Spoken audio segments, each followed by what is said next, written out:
ലഹരിമരുന്ന് കേസിൽ തെന്നിന്ത്യൻ നടൻ ശ്രീകാന്ത് അറസ്റ്റിൽ. ചെന്നൈ നുങ്കമ്പാക്കം പോലീസാണ് ചോദ്യം ചെയ്യലിന് ശേഷം നടനെ അറസ്റ്റ് ചെയ്തത്.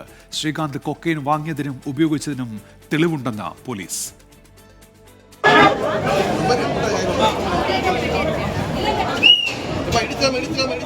കഴിഞ്ഞ 17-ാം തീയതി നുങ്കമ്പാക്കത്തെ ബാറിൽ നടന്ന അടിപിടി കേസിലെ പ്രതിയായ പ്രസാദിൽ നിന്ന് ലഭിച്ച സൂചനയാണ് നടൻ ശ്രീകാന്തിന്റെ അറസ്റ്റിലെത്തി നിൽക്കുന്നത്. ശ്രീകാന്ത് നായകനാകുന്ന തീക്കിരൈ എന്ന ചിത്രത്തിന്റെ നിർമ്മാതാക്കളിൽ ഒരാളാണ് മുൻ AIADMK നേതാവായ പ്രസാദ്. പ്രസാദിനെ കസ്റ്റഡിയിലെടുത്ത് ചോദ്യം ചെയ്തതിൽ നിന്ന് പുറത്തുവന്നത് ഞെട്ടിക്കുന്ന വിവരങ്ങൾ. ലഹരിമരുന്ന് വിൽപ്പനയുമായി ബന്ധപ്പെട്ടായിരുന്നു ബാറിലെ തർക്കം. നേരത്തെ ലഹരിക്കേസിൽ അറസ്റ്റിലായ പ്രദീപ് എന്നയാളുമായി പ്രസാദിന് ബന്ധമുണ്ട്.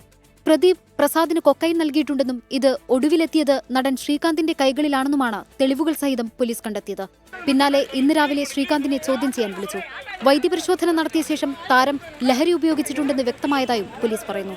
അറസ്റ്റ് രേഖപ്പെടുത്തിയ ശേഷം ചോദ്യം ചെയ്യൽ തുടരുകയാണ്. 40 തവണയായി 4 ലക്ഷത്തിലധികം രൂപയുടെ കൊക്കൈൻ ശ്രീകാന്ത് വാങ്ങിയിട്ടുണ്ടെന്നാണ് സൂചന. 24 ചെന്നൈ.